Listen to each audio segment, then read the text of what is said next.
que bueno, si envías la mitad de criterios de evaluación de resultado de aprendizaje, contaría como medio, y entonces podrías mandar como dos medios resultados de aprendizaje y contar como uno. Para mí eso es una forma curiosa de interpretar la normativa. ¿Es lo que teníais en mente cuando estabais redactando el Real Decreto 659? No, así de radical no. Porque si se hubiera querido que los porcentajes estuvieran asociados a los criterios de evaluación, se habría puesto como referencia a los criterios de evaluación. Hemos puesto los resultados de aprendizaje. Todo pasa por los docentes.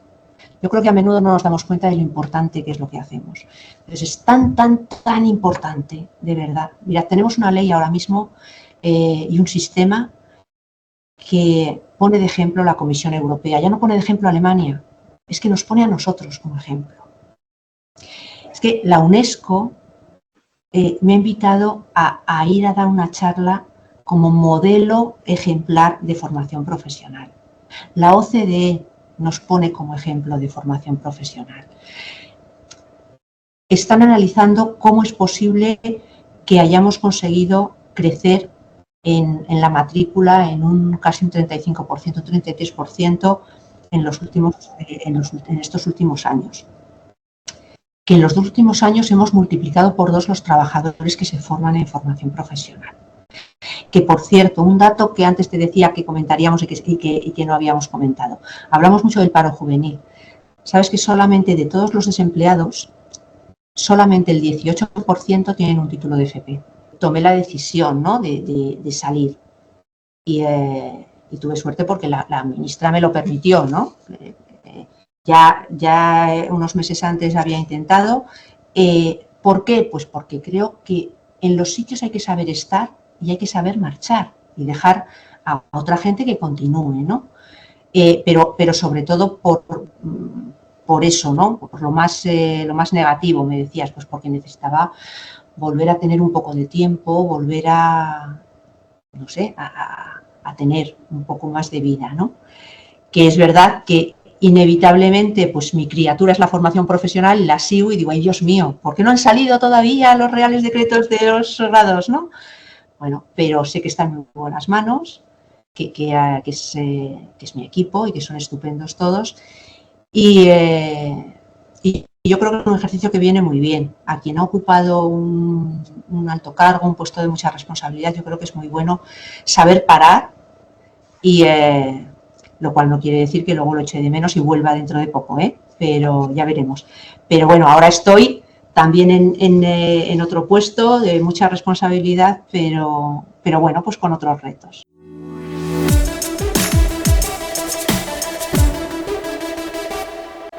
Hola, soy Fernando Soler, profesor de formación profesional, y hoy tenemos aquí a Clara Sanz, a la que ha sido en los últimos 6 años la secretaria general de formación profesional del Ministerio de Educación.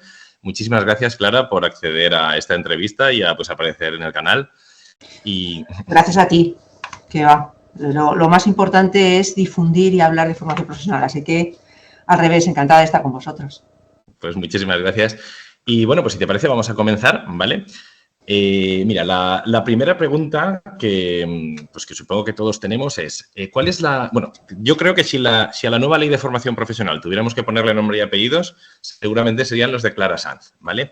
Entonces, ahora que tenemos la oportunidad de poder hablar contigo, ¿cuál es la motivación y, digamos, los objetivos que se buscaban con esta nueva ley de formación profesional? Pues mira, el objetivo era clarísimo y era algo que era innegociable, y es que teníamos en algún momento que coger el toro por los cuernos en formación profesional, modernizar la formación profesional que teníamos, colocarla en el lugar que se merece y que sinceramente en España nunca había tenido. Y cuando tienes el honor de ocupar el puesto más alto para gestionar una determinada materia, como ha sido mi caso en formación profesional, tu responsabilidad es identificar qué se necesita e intentar hacerlo avanzar. Y dejarlo siempre mucho mejor de como lo encontraste, al menos así entiendo yo el servicio público, ¿no? Y fíjate, partíamos en formación profesional, y todos lo sabemos, de una situación en la que, bueno, la valoración social era la que era, de la formación profesional del ámbito educativo en la que a todos nos parecía fenomenal, pero para que la estudiara el hijo de nuestro vecino. Es la broma que yo a menudo repito, ¿no? Estaba fenomenal, pero no nuestro hijo, ¿no? O nuestra hija. Y tampoco estaba muy bien valorada la formación profesional para los trabajadores, para el empleo. Ninguna empresa prácticamente quería saber nada de esto, ¿no? Por otra parte, nos encontrábamos con una situación en la que la formación profesional no estaba dando respuesta a lo que las empresas necesitaban y a todo el cambio que se estaba acelerando y se está acelerando cada vez más. Por tanto, algo que no funciona y donde empiezas a detectar que las grandes empresas, las que de verdad pueden, se montan su formación paralela para sus profesionales, es el síntoma más evidente de que el sistema no funciona, porque se están montando un sistema paralelo a aquellos que pueden. Una pyme no, porque no tiene posibilidades, ¿no? Y eso, junto a que por una parte no se cubren los puestos, las plazas de profesionales que se necesitan, es decir, no hay profesionales bien formados suficientes para cubrir todo lo que hay en la oferta, pero al mismo tiempo tenemos un paro juvenil enorme. Luego, seguro que a lo largo de la conversación hablamos del paro juvenil, porque en formación profesional, la relación entre la formación profesional y el paro juvenil es muy llamativa y no se repite, no se cuenta lo suficiente, ¿no? Teníamos unos currículos, Fernando, que se tardaban en hacer desde que se identificaba la necesidad. La administración ya sabemos que es de todo menos rápida, ¿no? Entonces, se tardaban en hacer hasta que se publicaban en el BOE y se podían implantar entre 2 y 3 años. Es decir, que 4 años después eso funcionaba en la otra vida, en el pasado. Pero ahora mismo, cuando hay una necesidad en el mercado laboral y de repente se necesitan perfiles de ciberseguridad, de inteligencia artificial o incluso de los perfiles tradicionales, pero con otro tipo de competencias, no pueden esperar a que nosotros pongamos en marcha una formación 4 años después y que 4 años después, 2 años después, salgan los estudiantes, porque 6 años después lo que se necesita ya es otra cosa. Así que ya nos hemos cargado, ni generamos futuro, ni generamos profesionales, no sirve, ¿no? para lo que pretendíamos. Y luego había, fíjate, otra cosa que era fundamental, y es que cuántos años, bueno, cuántas décadas, ¿no? Llevamos hablando del aprendizaje a lo largo de la vida. Bueno, pues es que las palabras son preciosas, pero las palabras hay que aterrizarlas luego, después en la realidad. Y en formación profesional, pues teníamos, sí, se hablaba de aprendizaje a lo largo de la vida, pero resulta que teníamos un sistema para los jóvenes, un sistema para los adultos, personas trabajadoras. A ambos les decíamos que tenían que formarse, pero teníamos para formar en lo mismo, es decir, en instalador de antenas de paneles solares. Teníamos programas diferentes, currículos diferentes, centros diferentes, profesorado diferente, duración diferente, en fin, un despropósito, y además no se reconocía entre sí. Cuando estamos avanzando hacia que toda la formación sea como sea, incluso la informal, incluso la no formal, esas competencias que tú vas adquiriendo en el trabajo, ¿no? La acreditación de competencias profesionales que se hacen por la experiencia laboral, se reconozcan, resulta que en el propio sistema de formación profesional nosotros teníamos dos que no se miraban y que estaban vueltos de espalda y que no sabíamos ni siquiera si las ofertas en un determinado pueblo, en una determinada ciudad, en un determinado barrio, tenían coherencia, se solapaban, no se solapaban, eran las mismas, en fin. Bueno, pues todo eso es lo que decías. ¿Cuál era la mayor motivación? Pues que había que poner un poco de orden en eso y había que hacer un sistema lo mejor posible de formación profesional y sobre todo un sistema, Fernando, y eso para mí fue, digamos que prioritario desde el principio, sin copiar otros sistemas. Porque todos los intentos de copiar cosas que en otros países pueden funcionar, pero en otros países que no tienen nada que ver con el tuyo, es el ejemplo de la dual cuando intentamos importarla de Alemania. Es que España no es Alemania y nuestras pymes no son las pymes alemanas. Entonces, ¿por qué es un fracaso? Porque hay que ser capaz de trabajar desde el conocimiento de la realidad de tu país, ¿no? Porque lo que funciona en tu casa no funciona en la mía y lo que les gusta de comer a tu familia seguro que a la mía es estupendo, pero a lo mejor no les gusta. Entonces, esas cosas no suelen funcionar. Y entonces hay que crear un sistema ajustado a lo que se necesita. Cuesta mucho más, pero yo creo que tiene mucho más éxito, ¿no? Vale. En cualquier caso, de lo que comentabas de poner la FP donde tenía que estar, ¿no? Porque estoy totalmente de acuerdo. De hecho, hace poco leí una entrevista que decían lo mismo. Decían, la FP es un poco contradictoria porque a todos nos parece genial para el vecino, ¿no? Pero a mi hijo no. Y de hecho yo como Ahora ya no tanto, ¿eh? Eso ha cambiado, hemos conseguido. Pero sí que es cierto que pasa. Pero precisamente ahora ya no tanto, ¿no? Es decir, sí que es cierto que estamos viendo que la formación profesional está evolucionando año tras año y cada vez las empresas apuestan más por el alumnado de formación profesional. La gente apuesta más por la formación profesional, lo que es el alumnado. La imagen de la formación profesional es la que debía de ser y hasta ahora no era, ¿vale? Pues yo cuando estudiaba, yo entré en el instituto en el año 94, 95 creo que fue, y pues AFP, más tarde, bueno, sí, en el 94 creo que fue.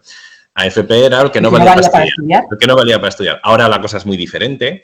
Precisamente por eso que ahora el modelo de FP que vamos a abandonar es un modelo que estaba de moda y que estaba cogiendo la reputación que debía tener la formación profesional. ¿No teníais miedo a la hora de hacer un cambio de la formación profesional, de que ese sistema que ahora mismo estaba creciendo y estaba cogiendo esa reputación, que se desequilibrara? A ver, es que te voy a cuestionar la mayor en eso. Y es que no es verdad que, desde mi punto de vista, yo creo que la formación profesional no estaba funcionando correctamente. Hablamos del año 18, uh-huh. Cuando llegamos al gobierno. No estaba funcionando correctamente. La formación profesional estaba estancada y los datos lo plantean, ¿no? Y yo puedo contar, y muchas veces bromeo, diciendo que si hubiera habido una cámara en mi despacho en el año 2018, 2019, para escuchar las cosas que allí se planteaban cuando yo empecé a hablar de formación profesional, pues a las empresas, a los interlocutores sociales, etcétera, nos sorprenderíamos porque en muy poco tiempo hemos unificado el discurso. Es decir, ya no nos sorprende que todo el mundo hable de lo importante que es la formación profesional. Pero en 2018 no pasaba. Es decir, que no era un sistema que funcionaba bien. Lo que antes era la formación profesional para el empleo, estaba en el SEPE, no funcionaba bien, no daba resultados, no generaba empleabilidad, no generaba inserción laboral. Y en nuestra formación profesional en el sistema educativo, pues era, tú lo has descrito, fenomenal. A quienes, y todos conocemos los claustros por dentro, como el canal está dirigido a profes, vamos a hablar todos como profes, ¿no? Que conocemos muy bien los centros y muy bien cómo somos los docentes, ¿no? Todos sabemos cómo se orientaba a formación profesional básica antes, de grado básico ahora, ¿no? ¿Y con qué criterios? No es quién aprende de una manera distinta, son otros, ¿vale? No vamos a entrar en ellos, que todos lo sabemos. Y a la hora de decidir entre el bachillerato o la formación profesional, pues también efectivamente, incluso, no te hablo ya de los padres, incluso el propio profesorado, si estamos hablando de un estudiante, de un buen estudiante que dice que quiere hacer formación profesional, lo que intentas es convencerle para que no lo haga porque se está equivocando. Lo he vivido. Sí, ¿verdad? Claro, lo hemos vivido yo creo que todos. Claro. Un compañero de claustro, su hijo decidió estudiar con nosotros mecatrónica y venir el compañero de claustro y decirme, oye, a ver si convences a mi hijo para que no estudie con vosotros. Y claro, dices, esto que me has pedido es muy raro. Claro. Por eso te digo que yo, fíjate, te discuto la mayor, porque tú decías, ¿no habéis tenido miedo de cambiar un sistema que funcionaba? No, es que no funcionaba. Es que no funcionaba. Y cada vez funcionaba menos, porque la realidad laboral está cambiando de tal manera que cada vez estaba más alejado. Y entonces, o bien se cambiaba, o bien habríamos sido, pues la formación profesional habría continuado siendo una vía de segunda que se habría quedado pues en una vía de segunda o de tercera. Fíjate, los buenos momentos nunca llegan por casualidad. Desde mi punto de vista, es verdad que hay que tener suerte, sí, pero los buenos momentos no llegan por casualidad, ni se ponen las cosas de moda. de vez en cuando decimos que la FP está de moda. Bueno, está de moda porque la hemos puesto entre todos de moda. Y aquí hablamos de entre todos, porque esto no se puede hacer desde un ministerio o no se puede hacer solamente desde un centro, aunque se ponga, o no se puede hacer solamente... O sea, que aquí estamos hablando de todos, ¿no? Incluidas las empresas que han puesto mucho de su parte también. Pero fíjate, cuando se plantea el plan estratégico de formación profesional, que se planteó en el año 2019, a primeros de 2019, yo os puedo contar como broma que cuando yo dije, creo que ¿por qué no plantear un plan estratégico de formación profesional? Bueno, pues incluso compañeros dentro del ministerio me miraban, formación profesional, plan estratégico. Quiero decir, y luego después pasamos al plan de modernización y luego eso derivó en la ley. Y fíjate, el plan de modernización tenía una financiación previa, eso muchas veces no se cuenta. Luego es verdad que vinieron los fondos europeos, puedes decir, caray, qué suerte, que ha sido como el momento perfecto, porque puedes tener un proyecto estupendo, pero si no tienes fondos no te sirve para nada. Pero fíjate, en formación profesional empezamos antes de tener los fondos europeos.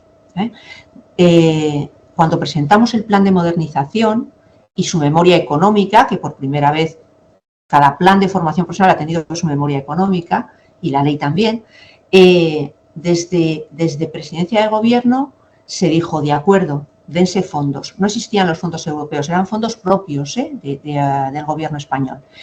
Y contamos con 2.200 millones de euros.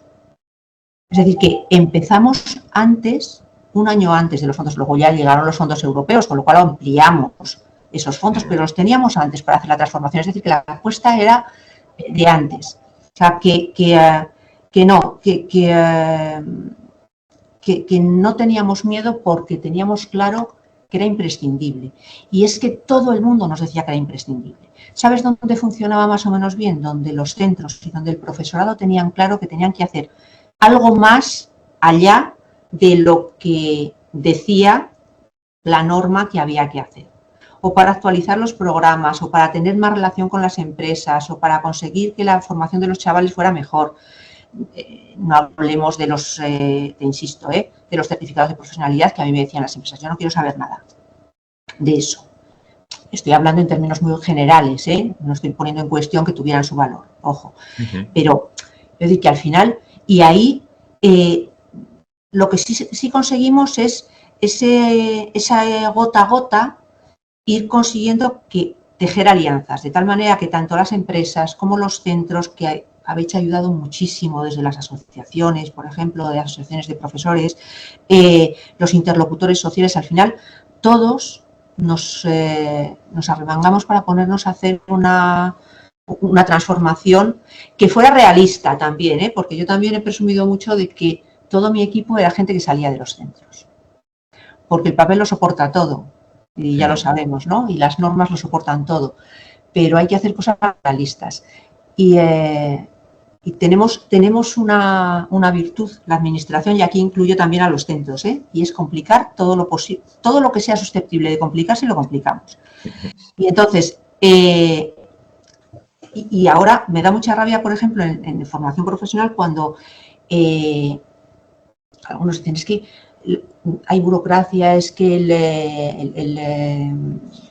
el informe personal de formación, por ejemplo, para el estudiante, son cruces, porque precisamente lo que quería era que no hubiera nada de burocracia y que fuera todo súper sencillo. Y hay modelos para que sean súper sencillos. Es verdad que puede que luego alguna administración o incluso algún centro lo compliquen, la burocracia. Complicarlo, pero yo creo que tenemos que luchar contra eso, porque hay que dedicar el tiempo a lo que sirve y a lo que construye, no a lo que no vale para nada. Vale. Bueno, me he ido un poco de la pregunta, pero... No, pero está perfecto. Me estoy saltando un poco el orden de preguntas que tenía pensado, pero como va saliendo de forma natural, mira, lo que comentabas de que efectivamente el sistema no funcionaba, estoy de acuerdo en, quizá yo es que estoy teniendo un poco una visión de túnel desde lo que es ahora el grado D, ¿vale? Desde los ciclos formativos. Sí que estoy de acuerdo en que el hecho de que no existía ninguna relación directa entre lo que es ahora el grado C, el certificado de profesionalidad entonces, y los ciclos, y el grado D, eso era un problema muy severo. Y eso ahora con los grados A, B, C, D escalables, pues se resuelve. Pero, por ejemplo, en el tema de las FCTs, ¿vale? ahí es algo que es algo que se introdujo en los años 90 con la LOCSE, ¿vale? Fue una revolución. Al principio, pues yo no estaba entonces, ¿eh? Yo entonces estaba estudiando, pero fue, pues, los profesores que conozco, bueno, Santiago García me comentaba que él fue de los que los introdujo y que al principio, pues, era una cosa muy difícil de implementar y que luego fue un éxito, ¿no? Pero ahora mismo ya, bueno, lo que es la FCT lo tenemos todo súper, lo tenemos súper asimilado, lo tenemos perfectamente, muy sencillo, ¿vale? Con la nueva ley, sin embargo, hay un cambio de paradigma muy importante, porque hay gente que todavía no ha entendido que esto no es FCTs en primero y en segundo. No es ese el cambio. Quiero decir, ahora estamos hablando de que si tu módulo eran 100 horas, pues me invento los números, 80 horas se imparten en el centro y 20 se imparten en la empresa. Eso lo cual lo cambia todo. Lo cambia todo a nivel práctico, porque a la hora de hacer una evaluación, a la hora de las fechas, es totalmente distinto. O sea, lo que es a nivel burocrático lo cambia todo y a nivel de entender el sistema FP también, porque en la empresa ya no hacen simples prácticas. Ahora, además, forman parte del proceso formativo tal cual. Claro, el caso es que eso es un cambio muy importante que está trayendo muchos quebraderos de cabeza en los institutos. Entonces, al menos en apariencia, posiblemente solo en apariencia, pero hubiera sido más sencillo, es decir, como en lo que somos expertos y nos funciona, ya estoy hablando de los grados D, ¿vale? Es la FCT, pues vamos a hacer un sistema donde a final de primero y a final de segundo haya que hacer un periodo de FCT. Aparentemente no hubiera sido un sistema tan distinto del actual, al menos de forma cosmética, y hubiera sido un cambio de paradigma mucho menos fuerte, teniendo en cuenta que es el que nosotros estamos acostumbrados y funciona. Entonces, ¿qué es lo que os llevó a decir? No, queremos hacerlo de verdad en dual y hacer el cambio fuerte, por así decirlo. ¿Qué es lo que os llevó a esa idea? Verás, pues porque había muchas contradicciones. Ten en cuenta que la formación profesional en España se ha ido construyendo un poco desde el... A ver, soy un poco excesiva, tomadlo así, pero desde el poco interés o desde la vía educativa que generaba un menor interés o que se consideraba como una medida de atención a la diversidad. Hombre, con todos los respetos, la formación profesional de grado básico no es una medida de atención a la diversidad, es una vía alternativa para jóvenes que aprenden de otra forma. Y eso también es muy importante, el mensaje para todos, ¿no? Para los que hacemos normas, pero también para los que para el propio profesorado, para las familias, para todos, ¿no? Desde los centros es algo que aún hay que trabajarlo, eso. Hombre, claro que sí. Pero fíjate, pero se conseguirá, porque tú has dicho algo muy importante, y es que cuando la FCT se incorporó, yo tampoco trabajaba en FP, fue terrible, no se iban a encontrar empresas, iba a ser... Bueno, pues, y ahora ya está normalizado. Todos los cambios que son de verdad importantes, de calado, pues no se puede pretender que se hagan de un año para otro. Por eso yo cada vez que tengo ocasión de hablar con los centros digo, con tranquilidad. No tenemos que hacerlo todo bien el primer año. Y hay administraciones que pueden poner presión. Pues o que se calmen, fíjate, lo digo yo, ¿no? Pero es así. Quiero decir que las cosas tienen que pasar en los centros y hay que irlas construyendo poco a poco. Y no se puede cambiar todo lo que se quiere hacer de manera radical, no funciona. ¿Por qué decidimos eso que me preguntabas? Mira, fíjate qué curioso. ¿Desde cuánto llevamos diciendo que la formación profesional es una formación teórico-práctica? Y que no existen... Eso que había antes, hablabas tú de la LOCSE, bueno, eso que había antes de los módulos prácticos y módulos teóricos, eso dejó de existir hace décadas. Bueno, pues daba la sensación, y seguía ocurriendo a menudo, sobre todo tanto por parte de algunos profesores, los menos, la verdad, pero sobre todo por parte de las empresas, de que la FCT era la parte práctica y todo lo demás era la parte teórica. No, mire usted, los módulos profesionales que se hacen en el centro son teórico-prácticos. Hay talleres, salvo esos módulos que llamamos nosotros de acceso, porque son a lo mejor módulos teóricos que en algún ciclo son necesarios para dar algún conocimiento que requieren los estudiantes en otros módulos, pero no hay ningún módulo que sea teórico. Entonces, lo teórico-práctico está en los dos sitios. O sea que, fíjate, casi yo diría que el plantear la estancia formativa en empresa es intentar hacer lo que probablemente quien pensaba en la FCT pensó, ¿eh? Es decir, que no quiero en este sentido ser original habiendo pensado en algo tal, sino colocar lo que de verdad nos interesa. Porque fíjate, la FCT, todos hablamos, o si hablas con cualquiera, de las prácticas. Es que no son prácticas, ni siquiera la FCT eran prácticas, porque formaba parte del currículum. Entonces, seguimos arrastrándolo de la época de los aprendices y tal, y ya no es eso. Si decimos que alguien, para tener las competencias suficientes para titular, porque el título de formación profesional lo que acredita, por seguir con el ejemplo del instalador de paneles solares, ¿no?, es que sabe instalar paneles solares, que por cierto yo necesito para mi casa, a ver si formamos a chavales en FP, bueno, pues para formar en paneles solares tiene que aprender una serie de cosas. Y esa serie de cosas las vamos a enseñar en dos aulas distintas. Una es el centro y otra es la empresa. ¿Y qué tenemos que hacer tú y yo si tenemos que formar a alguien en determinadas cosas? Decidir en qué formo yo y qué formas tú. Fíjate, no podemos querer una FP de calidad y de excelencia sin contar con las empresas. Y a las empresas no podemos decirles, espera, yo como centro les formo y luego tú les haces unas prácticas. Porque eso no funciona. Espera, yo participo, pero participo, digamos que desde el principio y sabiendo en qué participo, ¿no? Y desde un principio que es fundamental y que ahí sí que hay muchos centros que lo hacen muy bien en ese sentido, y es el principio de confianza. Es decir, tenemos que confiar.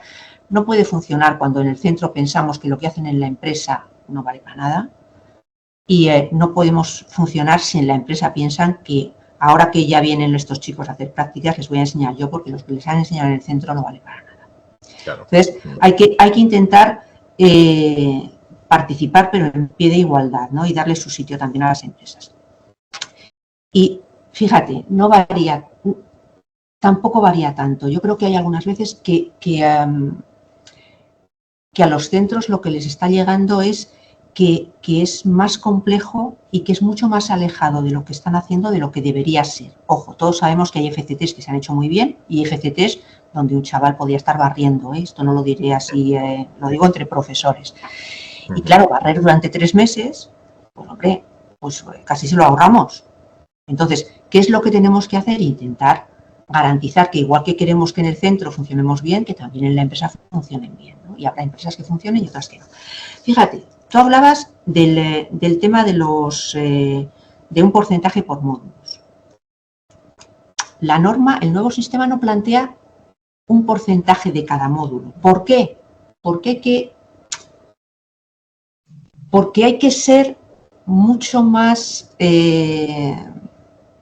a decir relajado, hay que coger el currículum en su conjunto, ¿vale? Los módulos no tienen sentido en sí mismos. Si lo que teníamos que hacer, los módulos sirven para diseñar, pero una vez que está diseñado y está puesto en el BOE, o luego después en el boletín de cada comunidad autónoma, ¿qué es lo que podría hacer el centro? Lo que podría hacer el centro es cargarse los módulos, empezar a trabajar por proyectos donde coges un resultado de aprendizaje de aquí, otro de allá, otro de allá, otro de allá. En algunos casos, en otros se mantienen los módulos, todo depende de cómo el equipo docente se organice. Pero no hablamos de que en cada módulo tiene que haber un 25% como mínimo de resultados de aprendizaje que se hagan en la empresa. Eso no es así. No lo dice en ningún sitio de la norma, ni en la ley, ni en el Real Decreto. ¿Por qué? Porque hablamos de la totalidad de resultados de aprendizaje, de la totalidad de todo el ciclo. Y decimos, oye, al menos este porcentaje es el que tienen que hacer en la empresa. No quiere decir solo en la empresa tampoco. Es decir, que, claro, ¿en qué consistiría un buen trabajo entre tú y yo, si yo soy del centro y tú eres la empresa, por ejemplo? En algo tan sencillo, Fernando, como coger, fíjate, nosotros en el Real Decreto tenemos, como era obligatorio, porque no tienen competencias para la parte de los grados CES, en el anexo del Real Decreto hay un modelo del plan personalizado, del plan de formación. Entonces, ahí, ¿qué es lo que yo haría si yo fuera una profesora de formación personal y fuera a enviar a mi estudiante a tu empresa? En una hoja con todos los resultados de aprendizaje, da igual de qué módulo. Da igual los que son más importantes y menos importantes. Ahora te comento algo de eso, de la división con decimales. O sea, unas cosas que dices, pero ¿cómo es posible que alguien sea capaz de complicar tanto cosas tan sencillas? Aquí tenemos los resultados de aprendizaje. Y no sé si se ve porque me he cogido una hoja, ya sabes que yo soy muy... Y aquí, 3 columnas, centro, o 2 columnas, centro y empresa.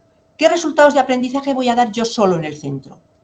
Que lo voy a dar yo solo porque resulta que es que en tu empresa no lo puedes dar. O este. Cruces. Sí. En la empresa, ¿cuáles? A lo mejor hay algunos resultados de aprendizaje que resulta que por las características de la empresa a la que van a ir, o a la que van a ir algunos, se lo pueden contar allí, porque en el centro tardo una semana y en la empresa van a tardar 2 horas. Bueno, pues eso, dices, oye, ¿os parece si esto no lo trato yo, pero lo tratáis solo vosotros? ¿Está? La mayor parte de los resultados de aprendizaje serán compartidos. ¿Por qué es que tienen que ser compartidos? Pues se ponen las cruces en los 2 sitios.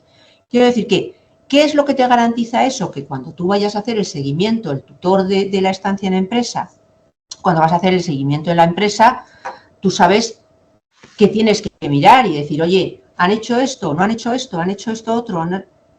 ¿Y qué opinas? ¿Cómo va en esto? Es decir, que al final no tenemos ni que pensar en resultados de aprendizaje por módulo, sino en conjunto. No tenemos que, y eso es muy importante para otra cosa, y es para evitar que algunas administraciones tengan la tentación de contar también los porcentajes que se reduce cada módulo, porque eso queda clarísimo en la norma. El horario del profesorado es intocable, que es una cosa luego de práctica, pero muy importante, ¿no? Y además hay que tener en cuenta, fíjate, que no solamente eso, sino que claro que hay resultados de aprendizaje más importantes que otros, pues todos lo sabemos, está clarísimo, ¿no? Pero ¿quiere eso decir que tenemos que hacer una ponderación de cada resultado de aprendizaje en función de los criterios de evaluación que tienen, porque uno tiene 5 y otro tiene 2? Y entonces nos vamos a los criterios de evaluación. Hombre, si la norma hubiera querido complejizar todo eso, lo habríamos hecho y no lo hicimos. ¿Por qué?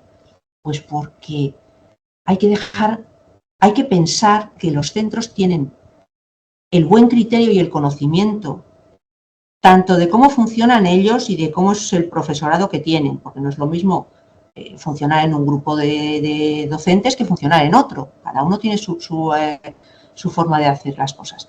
No es lo mismo estar en un polígono industrial que estar en un pueblo de Extremadura. Entonces, y no es lo mismo una especialidad que otra.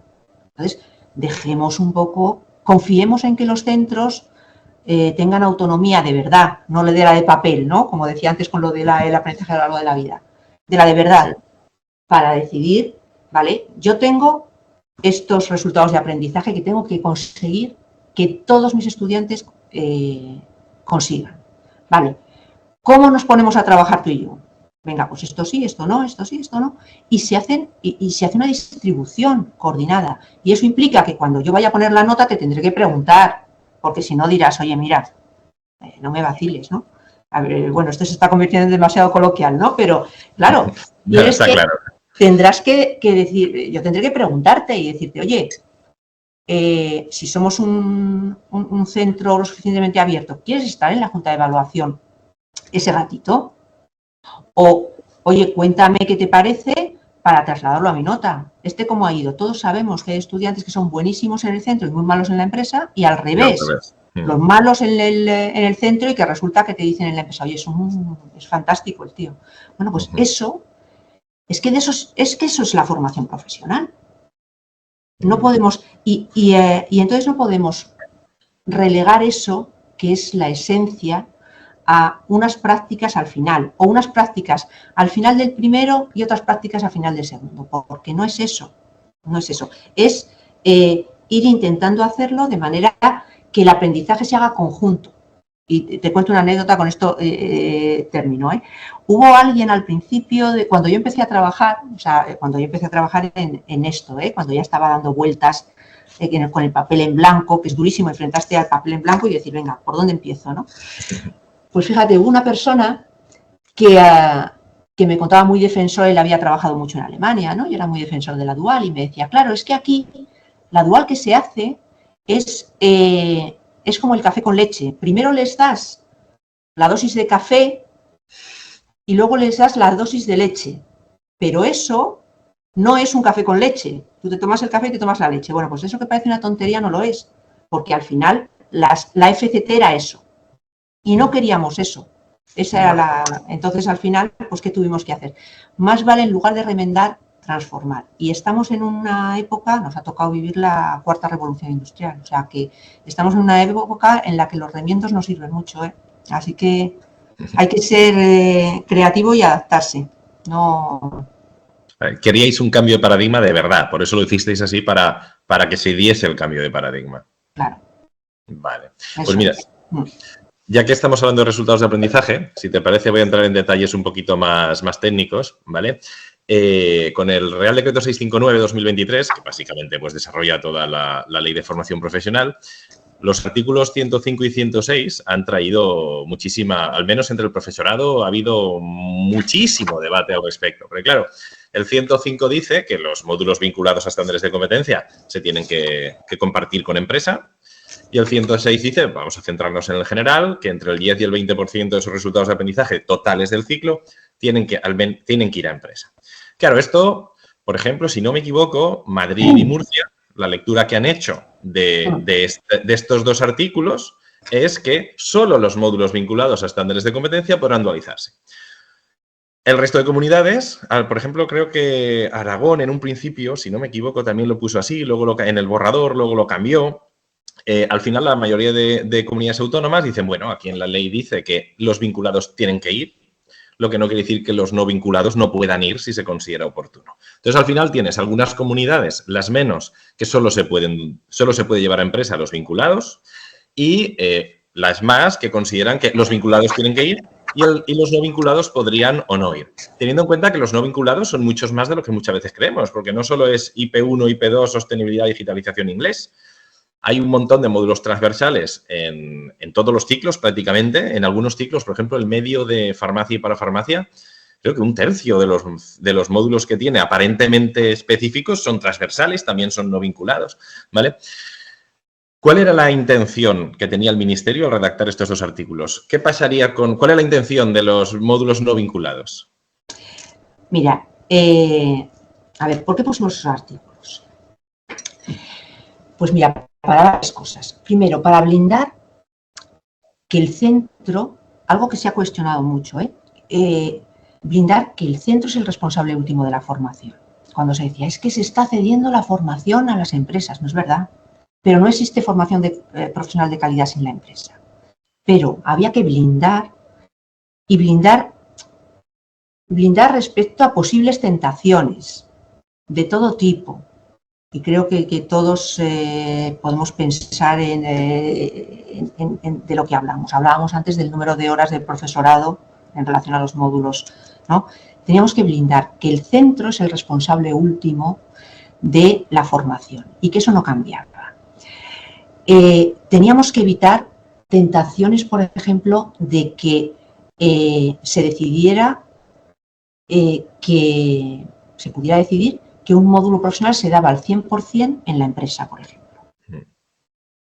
O sea que, en fin, en toda la negociación, te puedes imaginar, ¿no?, de la norma, todas estas cosas se han planteado, porque eso implica muchas horas docentes, implica mucho dinero detrás, mucho presupuesto, y hay algunas administraciones que apuestan más por eso que por apuestan, pueden plantearse, digamos, esas cosas, ¿no? Por tanto, había que blindar eso y garantizar que nunca más del 65% de un módulo se pudiera ir a una empresa bajo ningún concepto, ¿no? Entonces, cuando dice el artículo que la parte troncal es en la que tiene que participar la empresa, es decir, los módulos vinculados a estándares de competencia, es porque es, digamos, la parte troncal de las competencias profesionales. Sí, un peluquero tiene que saber cortar el pelo y tintar. Exacto. Es decir, evidentemente el estudiante va a aprender, mientras está aprendiendo a cortar el pelo y a tintar, va a aprender a ser puntual, a tratar con el cliente, a tratar con... Es decir, todo lo que son competencias transversales que también trabaja en el centro. Pero lo que hay que dualizar son las competencias profesionales vinculadas a estándares, ¿no? de competencia. ¿Qué es lo que ocurre? Que la norma está formulada en positivo, no en negativo. Decimos, se vincularán aquellos con estándares de competencia. Decimos, pero no los que no estén vinculados a estándares de competencia. Hombre, vamos a ver. El itinerario personal para la empleabilidad 1 y 2. Evidentemente, habrá inevitablemente cosas que estén ahí vinculadas a competencias transversales, ¿no? Y que, o imagínate la prevención de riesgos laborales. La prevención de riesgos laborales tuvimos que poner que se tenía obligatoriamente que hacer en el centro, porque se planteó alguna propuesta de que se trasladara a la empresa. Es que nuestros estudiantes son estudiantes, no son trabajadores. Por tanto, tiene que estar ahí, ¿no? Bueno, pero el itinerario personal para la empleabilidad, te decía, inevitablemente va a compartir todas esas competencias transversales con la empresa. Pero ¿es la finalidad? ¿Es la idea de la dual? No.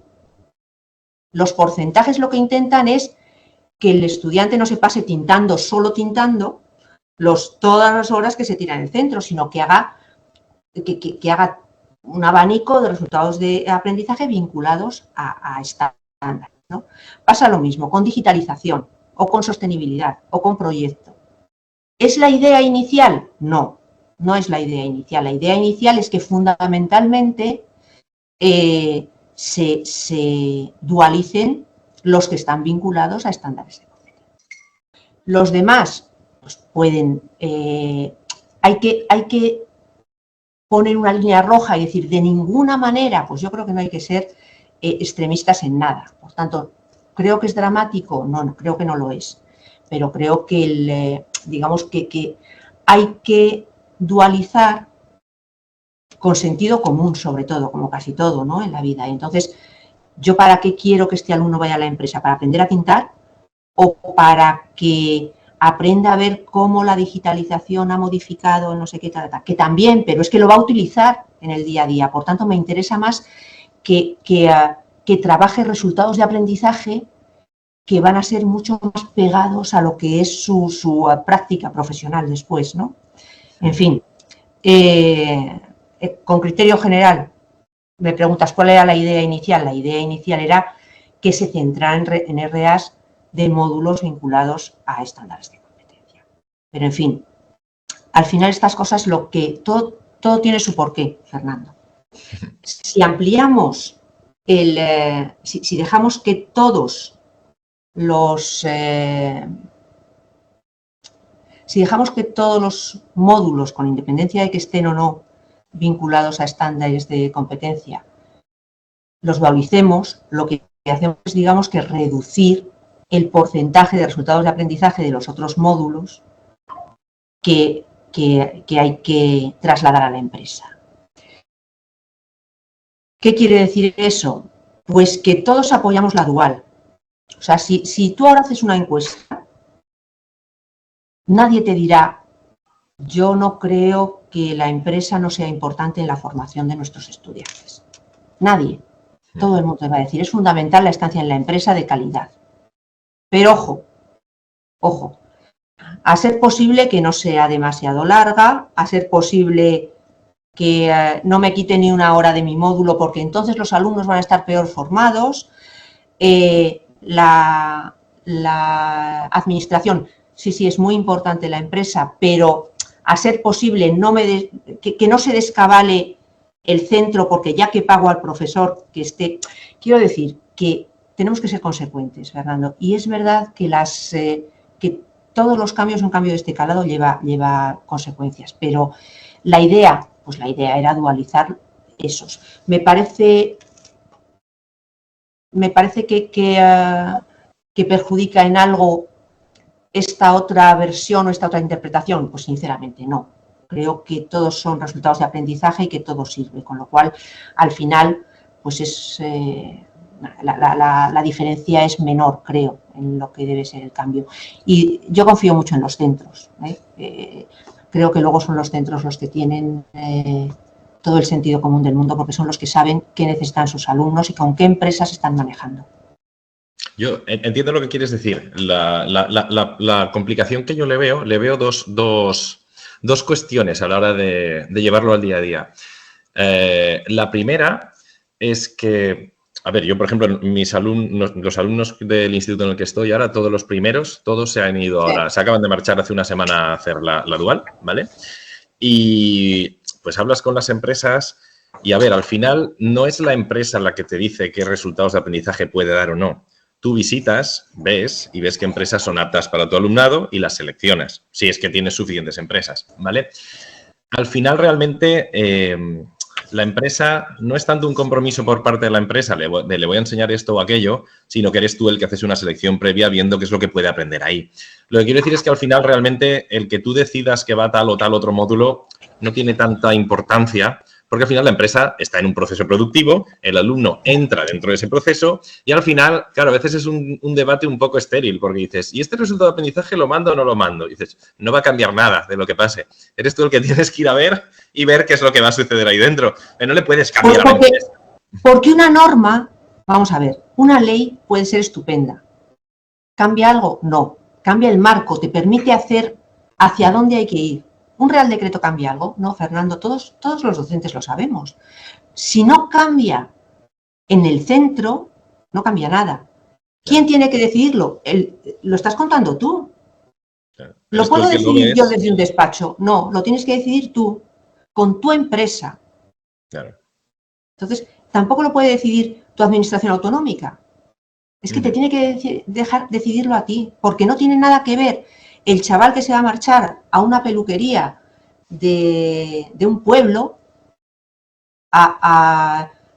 que un chaval que se va a marchar a Airbus en una nave impresionante. O sea, es que no tiene nada que ver.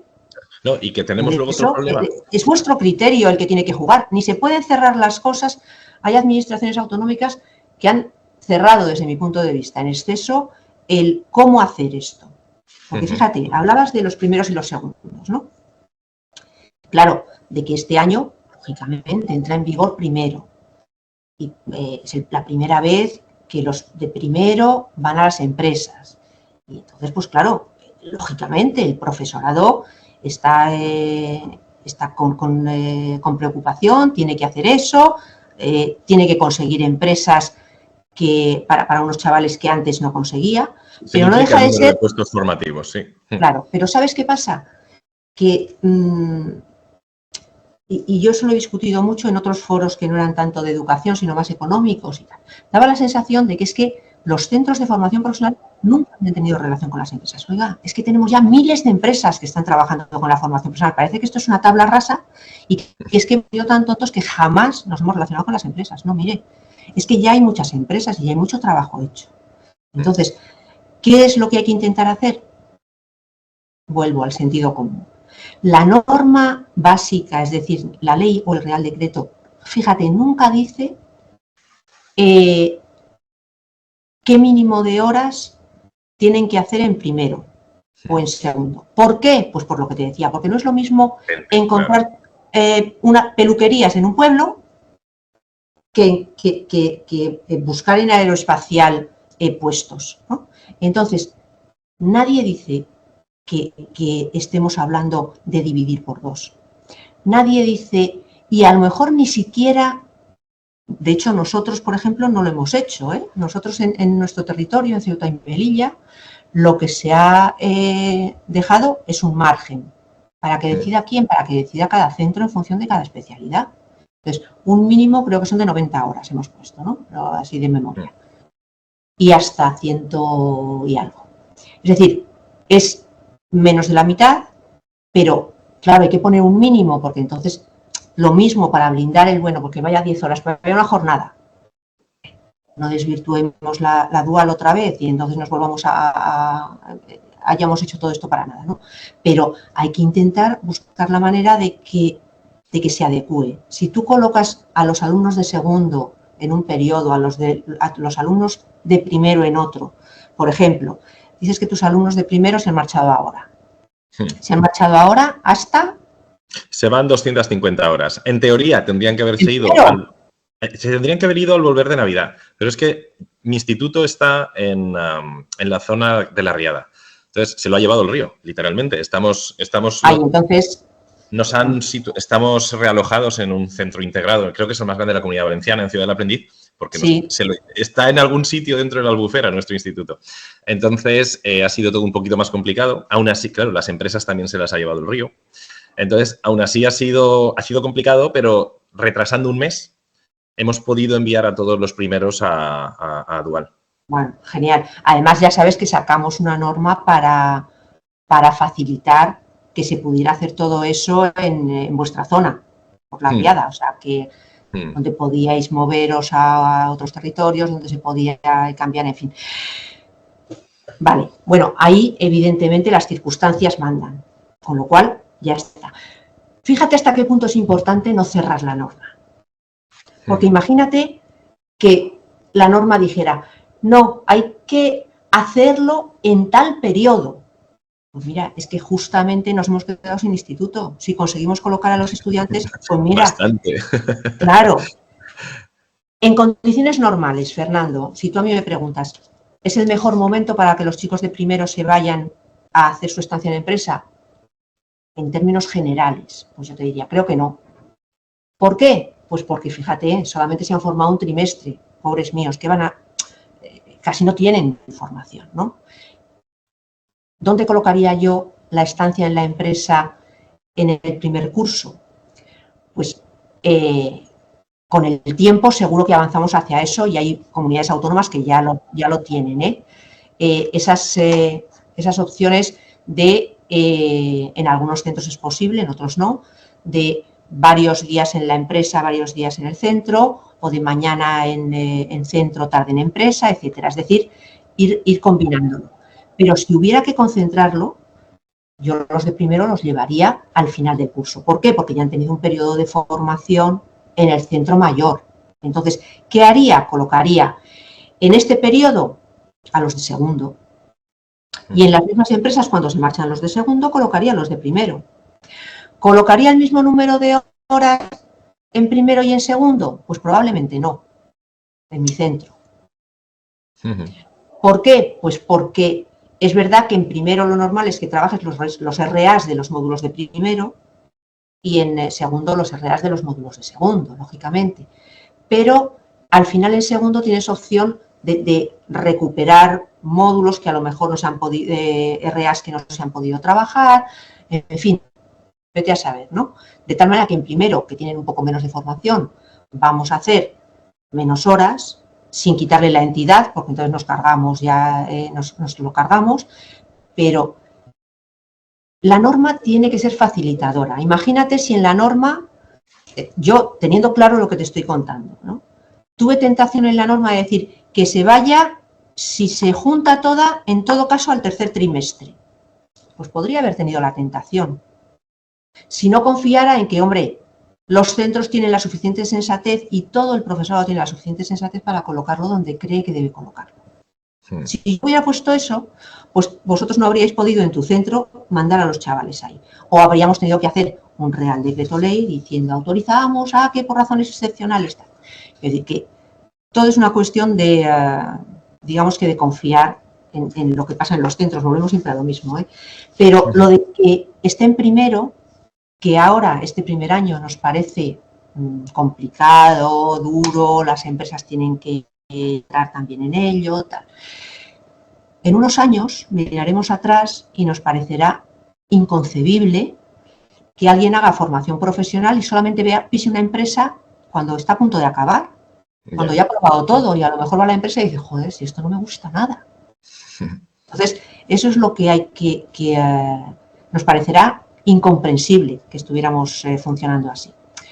Todos los cambios llevan su complejidad, inevitablemente, ¿no? Pero para eso también están previstas en las normas las figuras del coordinador de la estancia en empresas, porque antes, bueno, pues ya sabemos cómo funcionaba el tutor de FCT, que tenía que ir pidiendo favores por todas partes, ¿no? Bueno, pues ahora tiene las competencias mucho más reguladas, pero sobre todo existe el coordinador, aparte de los tutores, un coordinador.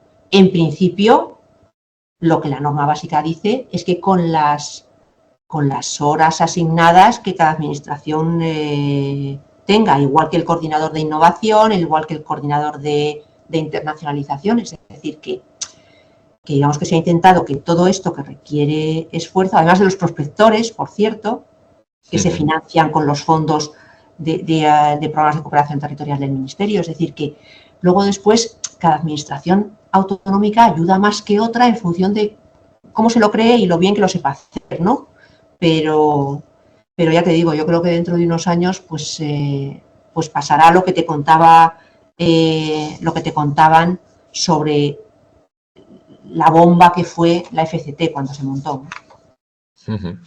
Y para acabar con el tema de los resultados de aprendizaje, con ese 10-20% que decíamos en la general, yo desde un principio lo entendí y de hecho me consta que aquí en mi comunidad es así, que si tú envías no piensas en enviar un trocito de un resultado de aprendizaje a empresa, es decir, si tú has visto 2 criterios de evaluación que van, pues dices, pues ese resultado de aprendizaje va y cuenta como uno. Sin embargo, hará unas 3 semanas, creo que es, o bueno, hace poquito, ha salido en Andalucía, no sé si son instrucciones, orden, no sé exactamente qué tipo de documento legal es, pero han salido ya en Andalucía unas instrucciones que dicen que, bueno, si envías la mitad de criterios de evaluación de resultado de aprendizaje, contaría como medio, y entonces podrías mandar como dos medios resultados de aprendizaje y contar como uno. Para mí eso es una forma curiosa de interpretar la normativa. ¿Es lo que teníais en mente cuando estabais redactando el Real Decreto 659? No, así de radical no. Porque si se hubiera querido que los porcentajes estuvieran asociados a los criterios de evaluación, se habría puesto como referencia a los criterios de evaluación. Hemos puesto los resultados de aprendizaje. Claro. Por una razón elemental. Y es que un resultado de aprendizaje es algo que tiene sentido dentro del centro y fuera del centro. Es lo que tiene que aprender este señor para ponerle en su empresa y que usted le contrate. Por tanto, tiene significado. Un criterio de evaluación tiene significado de puertas para dentro del centro. Es para orientar al profesorado sobre en qué se tiene que fijar para que le resulte más fácil saber si ese estudiante ha conseguido ese resultado de aprendizaje. Pero a una empresa le importa algo, un criterio de evaluación de verdad. Esto solamente lo puede hacer gente que no conoce un centro y que sabe poco. De verdad, me cuesta decirlo, pero ahora ya, hace 2 meses a lo mejor no lo podía decir, pero ahora ya sí, ¿no? Caray, hay que saber. No puedes, esto no es un módulo o un resultado de aprendizaje, no es un salchichón y entonces dices cuarto y mitad para la empresa, cuarto y mitad. Eso no funciona así. Entonces, y tampoco, fíjate, te comentaba antes, y es lo mismo, por ese razonamiento, porque no nos ponemos a ponderar de los RAs cuáles son de verdad los esenciales y cuáles son menos importantes. Y entonces, pues fíjate, nos ponemos a ver, venga, pero ¿cuáles estás dualizando? ¿Los importantes o solo los importantes o solo los regular importantes? Y entonces, estos van a computar como 1, estos van a computar como 0,5. Vamos a ponderar, pero vamos a ver. No, si ya le cuesta a la empresa, o sea, no le puedes ir leyendo un resultado de aprendizaje a la empresa porque te miran como si estuvieras loco, porque están redactados en unos términos muy para el BOE. Entonces, quiero decir, a lo mejor en el resultado de aprendizaje dice, el alumno es capaz de interpretar las condiciones de soldadura TIG y tú, oye, aquí van a soldar con TIG. Ya está, exacto. Pero eso lo sabe cualquier profesor que está en un aula. Por tanto, si alguien dice una cosa distinta a esa, es que no ha pisado un aula o que se le ha olvidado. No sé, a mí me cuesta. Pero sí que hay mucho profesor que lo preguntaba, ¿eh? A mí me han preguntado mucho, oye, si mando la mitad del resultado de aprendizaje, y claro, te hacen dudar, digo, yo no lo interpreto así, pero luego cuando vi que en Andalucía lo interpretaron así... Pero Fernando, ¿sabes por qué? Porque te decía, todos somos administración, ¿eh? Y te decía al principio, si hay algo susceptible de hacerse complejo, lo vamos a hacer complejo. Ya. Porque estamos acostumbrados y dices, a ver, esto que está escrito, exactamente qué quiere decir. Yo algunas veces escucho interpretaciones de lo que yo he redactado y digo, bueno, exactamente no, la intención era esta, y lo que pretende es esto. No, pero, y te sacan unas cosas que dices, caray, que quiero decir que aquí podemos interpretar. Y lo he escrito yo. Claro. Y dices, bueno, pues nada, pues yo estaba, esto lo redacté yo, y sobre aquello otro yo estaba, y la idea era esta, claro. No vas a decir, imagínate si en cada norma tuvieras que decir, pero esto, el porcentaje, nota aclaratoria, el porcentaje se refiere a no tiene que hacerse respecto a cada módulo profesional, sino en términos generales con una visión conjunta de ciclo. Otra nota aclaratoria. Todos los resultados de aprendizaje, con independencia de los criterios de evaluación, son igualmente válidos y puntuarán lo mismo. Pues se les ocurriría otra cosa. Pero no es más fácil. Hay que dar un marco facilitador. Y ya está. Y dejar que aquí no estamos, queremos hacer una formación profesional de calidad, no una formación profesional, sea la que sea, pero que respete la norma de aquella manera. Entonces vamos a ver si aquí, si decimos que por criterios de evaluación, pues entonces a ver si así llegamos al porcentaje. Vamos a ver. Sentido común, Fernando, sentido común. Vale. Y facilitar las cosas, hacerlas sencillas, de verdad. Vale. Si quieres, pasamos en cuanto a lo que era el calendario de implantación. El Real Decreto 278 de 2023, que de hecho sale antes que el 659, pone unos calendarios de implantación muy ajustaditos, que de hecho no se están cumpliendo porque están muy apretados. De hecho, concretamente, eso es a mí es que quizá de los que más me llama la atención porque estuve de ATD en el Ministerio haciendo los Reales Decretos de los grados A, B y C. Y de hecho están, creo, si no me equivoco, pues llevarán un poquito más de un año que tendrían que haber salido publicados y está el borrador, pero bueno, tanto a nivel ministerial como a nivel autonómico no hemos llegado a nadie a tiempo. Estamos todos con, pues eso. ¿Cuándo piensas que estará toda esa cascada normativa de esta ley que estará ya disponible? Pues mira, ya es inmediato. Te cuento un poco, verás. Con respecto a lo que decías al principio, cuando salió la ley, salió efectivamente un Real Decreto de calendario muy ajustado. Tienes toda la razón. Que decía que en el curso 2023-2024 se implantarían los primeros, para el primer curso. Pero el Real Decreto salió el 18 de julio. Me acuerdo porque la fecha es imposible, ¿no?, de olvidar, si no, no me acordaría. El 18 de julio de 2024. Es verdad que no tenía mucho sentido con un Real Decreto de julio implantar. Y entonces, viendo los tiempos de tramitación de cualquier norma son larguísimos, ¿no? Entonces, ahí lo que se decidió fue aplazarlo un año. Y por eso se han implantado el primer curso en el 24-25. O sea, ya aplazamos inmediatamente el Real Decreto, ¿no? Y aplazamos el primer calendario y dimos un año más. Fíjate, ¿eso qué significa? Que desde en ese Real Decreto de ordenación salía todo, más allá de que todo el mundo lo conocía, todas las comunidades autónomas lo tenían desde hacía meses, estuvimos trabajando con todas las comunidades autónomas muchísimo. Luego, sorprendentemente, decían que es que había salido el 18 de julio. Bueno, sí, había salido el 18 de julio, pero llevábamos un año trabajando con ellas y lo conocían igual que todos los docentes, ¿no? Bueno, pero ahí sale el 18 de julio y ahí sale todos los currículos básicos de todos los nuevos módulos. Es decir, que la tarea del ministerio estaba hecha, cerrada y puesta al lazo, para entendernos, ¿vale?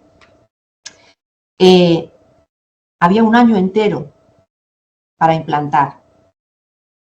Durante todo ese año, pues, ¿qué nos hemos encontrado? Nos hemos encontrado con comunidades autónomas que han hecho sus tareas y otras que un poco menos, ¿no? Y han ido corriendo. Y bueno, pues por repetirlo más no se convierte en verdad, ¿no? Y decían, claro, es que ahora los centros tenemos que implantar de cualquier manera y los centros se quejan, pero nosotros querríamos hacerlo de otra forma. No, mire usted, los centros se quejan porque usted no ha sacado la orden o el decreto que tenía que haber sacado hace meses, pero que, y entonces efectivamente los centros se quejan porque no saben a qué atenerse, solamente tienen el currículo básico, pero el currículo básico hace ya un año que está, ¿no? Entonces lo que no ha salido es lo otro.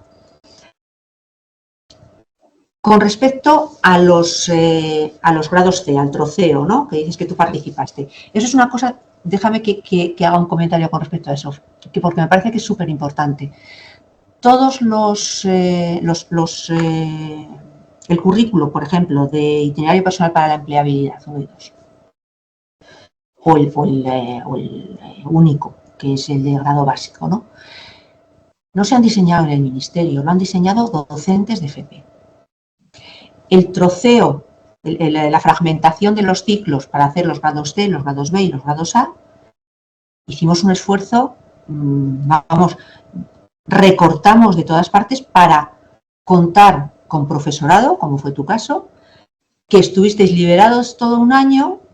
37 ATVs todo el año, sí. Exactamente, haciendo esta división de manera que hubiera grados C, grados B y grados A, o sea, las microformaciones, que tuvieran sentido en el mercado laboral, ¿no? Porque no todo era troceable, no todo, claro, hay que hacer cosas con coherencia. ¿Y quién las puede hacer con coherencia? Pues desde mi punto de vista, quien mejor conoce el currículum, que son los docentes, ¿no? Y por eso lo hicisteis vosotros. Eso, la tarea que hicisteis, un número importantísimo de todas las familias profesionales, de docentes, luego después lo que requirió fue una tarea dentro del ministerio de muchísimos meses para colocarlo con formato de 6, creo que son 6, reales decretos, porque no podía ir uno en uno solo.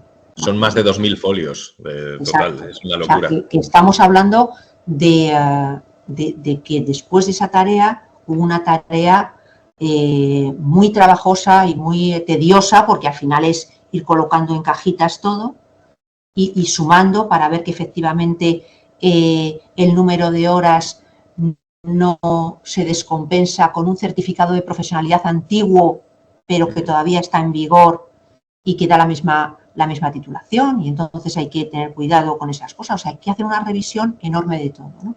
Bueno, pero están hechos, están en tramitación. Es verdad que todos los finales de año y todos los principios, las publicaciones están más bloqueadas, pero está pendiente exclusivamente de la publicación en BOE. O sea, ha pasado ya todos los trámites, pasó por el Consejo General de la Formación Profesional, todo, ha pasado por el Consejo Escolar del Estado, ha pasado por absolutamente todo. O sea, que solamente está pendiente de publicación. Pero yo siempre decía que se publicarían antes del final del 2024, que es cuando deberíamos haber conseguido que se publicara, pero bueno, los tiempos algunas veces cuando ya los sueltas no dependen de nosotros, porque dependen de cómo puedan ir a Consejo de Ministros, no hay todo que se puede ir metiendo, entonces hay una lista de espera, esto es como todo, ¿eh? Entonces, de repente llega una urgencia y tú te quedas ahí. Cuando se publiquen, habrá hasta 9.000 formaciones en el sistema de formación profesional, ¿no? En torno a unas 9.000 formaciones, que ya están implantadas, ojo, incluso sin estar publicadas por una cosa que permite la norma y que también fue muy intencionada.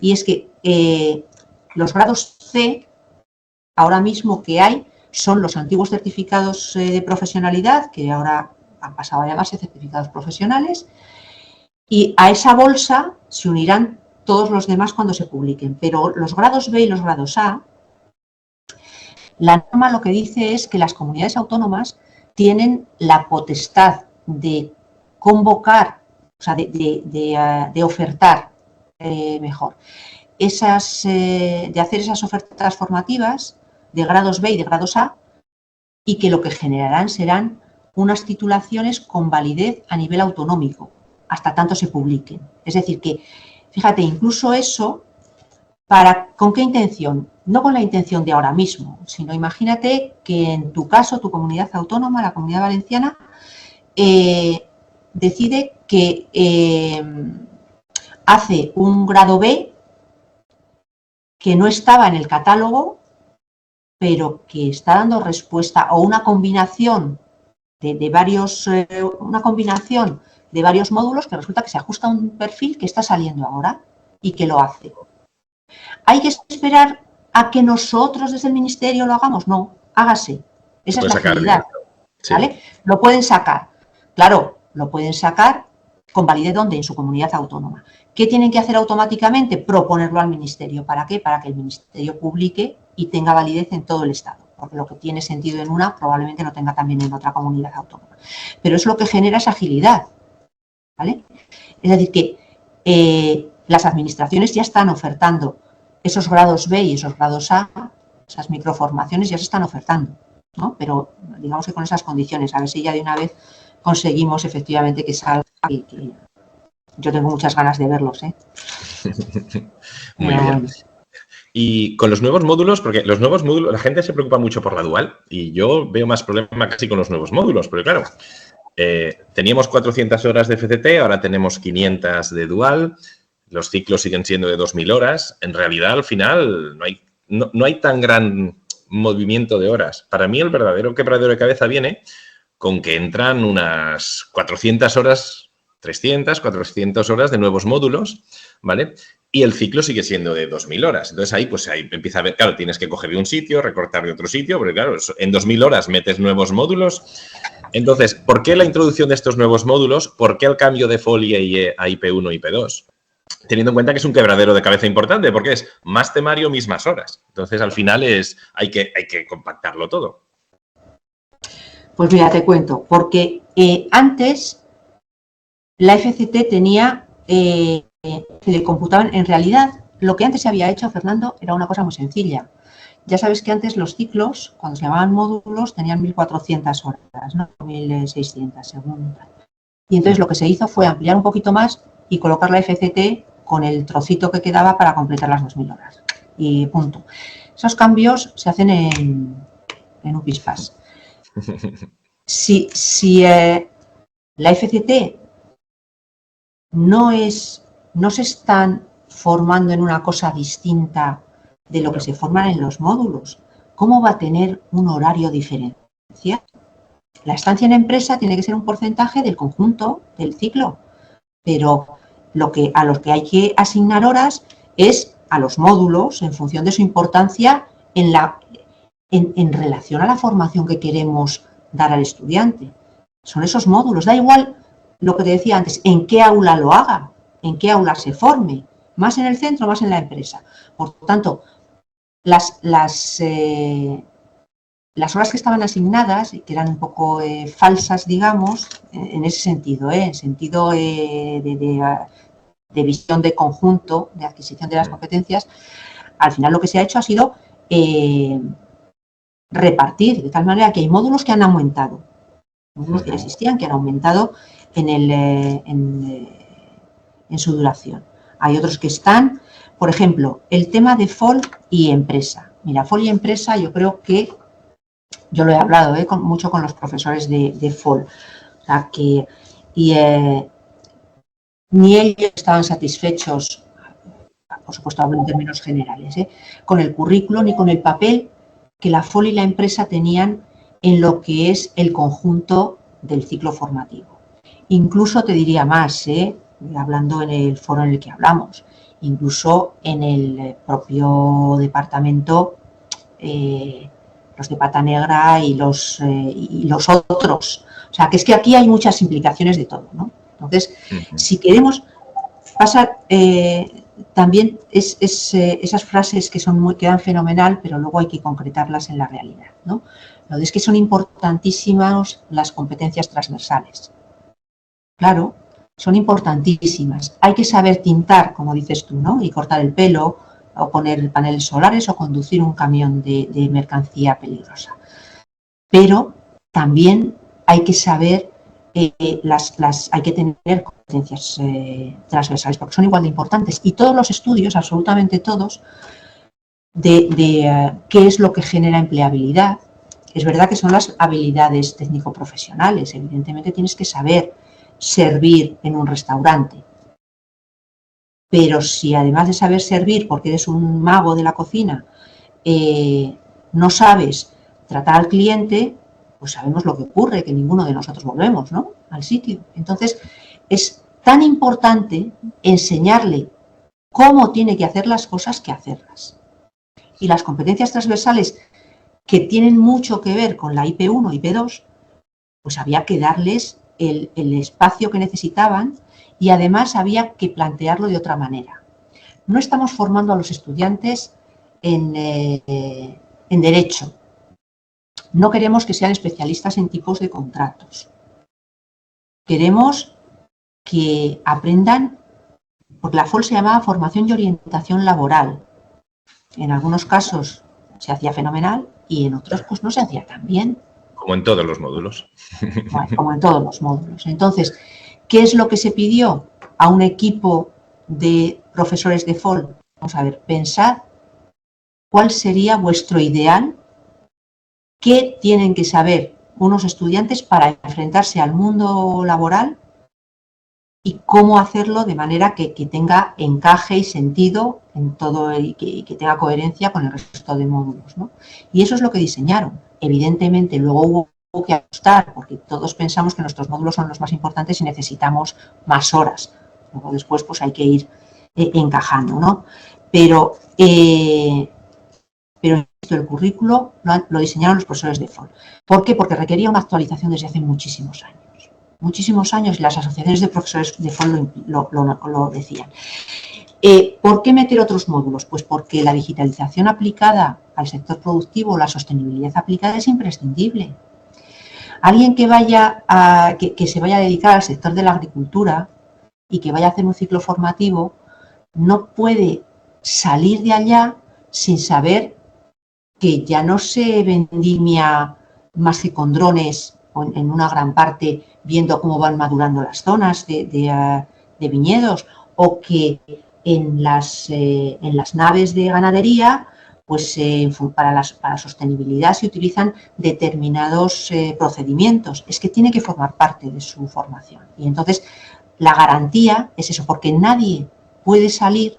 Ten en cuenta que los chicos que nosotros estemos formando ahora van a trabajar pues en torno a entre 2028 y 2068. Fíjate tú, 2068, cómo será el mercado laboral y qué harán allí ellos, ¿no? Yo espero estar todavía por aquí. Claro, pero fíjate. Pero vamos, ya me pillará mayorcito. Pero claro, y tenemos que preparar para el futuro, no para nuestro presente ni para nuestro pasado. Y dices, total para que vivan y sobrevivan. O sea, claro, que es así. O sea, pero que al final, la optatividad, por ejemplo. Sí. ¿Por qué la optatividad? Pues porque no podemos hacer un ciclo formativo exactamente igual en Logroño que en Santiago de Compostela. Porque hay características puntuales que, si es de cocina, pues a lo mejor tiene que ser pues la cocina, ¿qué tendrá que ver la cocina mediterránea con una cocina extremeña? O sea, y entonces tiene que haber un cierto margen a la optatividad. ¿Para qué? Igual que entre el resto de etapas educativas, ¿eh? ¿Para qué? Pues hombre, para decir, fíjate que en todas, saltamos hasta la universitaria. La FP era la única que se quedaba ahí. ¿Por qué? Pues porque nadie se le había ocurrido. Yo te puedo contar como chascarrillo cuando yo lo planteé en mi equipo y dije, a ver, mente abierta, por favor. Me miraron horrorizados cuando les planteé esto, ¿no? Pero es que somos distintos. ¿Por qué tenemos que darles todo cuando estamos en un proceso en la educación y la formación? Los sistemas educativos cada vez son más flexibles y de establecer itinerarios más personalizados, ir cogiendo cosas. Resulta que nosotros damos el paquete completo y o coges el pack completo o no puedes nada. ¿Y por qué vosotros, si tenéis la fábrica de Nestlé al lado, no podéis proponer una optativa que no podrá proponer aquel que no tiene nada al lado? O sea, ¿sí? Entonces, bueno, voy a decir una cosa que seguramente... Pero al final, espera, perdona, te corto y discúlpame, sí. Pero al final no es recortar, esto no implica recortar de otros módulos, porque al final las competencias que tienen que conseguir nuestros alumnos son las mismas. Les estamos ayudando desde distintos sitios, o sea, no podemos pensar en mi módulo, que no me quiten una hora, si no te van a quitar horas, si te van a dar más. Si precisamente esta reforma de lo que se quejan las administraciones en algunos casos es de que, caray, que es que si empezamos a dar las horas que habéis planteado, se nos va mucho más allá, y los desdobles y el recorte y la bajada de ratios en algunas en concreto. O sea, que al final no estamos hablando de que quitamos horas para que aprendan a soldar, porque van a aprender a soldar, pero no solamente contigo, varios. Vale. Ahora voy a hacerte una pregunta respecto a lo de IP1, que creo que voy a cavar mi propia tumba y me van a poner fino, pero a ver, yo estoy totalmente de acuerdo en la importancia de las soft skills, ¿vale? Totalmente de acuerdo. La duda que tengo es, yo tengo un nene de 3 años y medio, está cerca de cumplir los 4. Si las soft skills las pudiese enseñar con una asignatura 3 horas a la semana, mi vida como padre sería muchísimo más sencilla. Quiero decir, hay soft skills, por ejemplo, lo que comentábamos del camarero, esa educación que pueda tener, esa simpatía que pueda tener. Hombre, coger a una persona de 17 años, que lleva 17 años en un entorno que pues, es una persona carente de una educación, pues, ¿cómo lo educo después de 17 años de que esa persona tenga un comportamiento poco sociable? Si hay gente que es más simpática, hay gente que es menos simpática, hay gente que es más abierta, hay gente que es menos abierta. Es decir, soy consciente de la importancia de las soft skills, pero tengo mis dudas de hasta qué punto eso...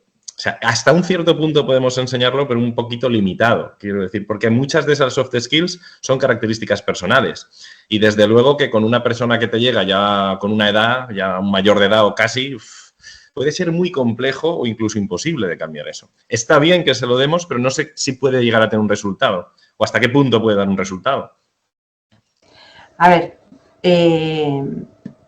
estoy de acuerdo contigo, pero estás convirtiendo la IP1 y IP2 en solamente soft skills y no es así. Vale. Es decir, yo entiendo que efectivamente esas soft skills hay que trabajarlas desde la educación infantil, es decir, que a tu niño le van a enseñar que no tiene que morder al de al lado. O que tiene que... No, hombre, a los 3 años sí. A mi sobrino le enseñaban eso, porque mordía a todos. Que no se maten, básicamente, que en el patio salgan todos vivos. Que tiene que compartir la pintura, es decir, que todo eso efectivamente forma parte probablemente de lo más importante de lo que es todo el sistema educativo, ¿no? En nuestro ámbito, en el ámbito profesional, hombre, no cogemos salvajes y los civilizamos.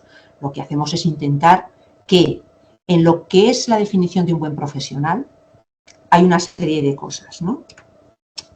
Se hizo una vez una encuesta la verdad es que era muy divertida, porque se preguntaba a bastantes empresarios, oye, ¿tú qué esperas de un buen profesional? ¿A quién contratarías? Y entonces decía, pues que sea majo.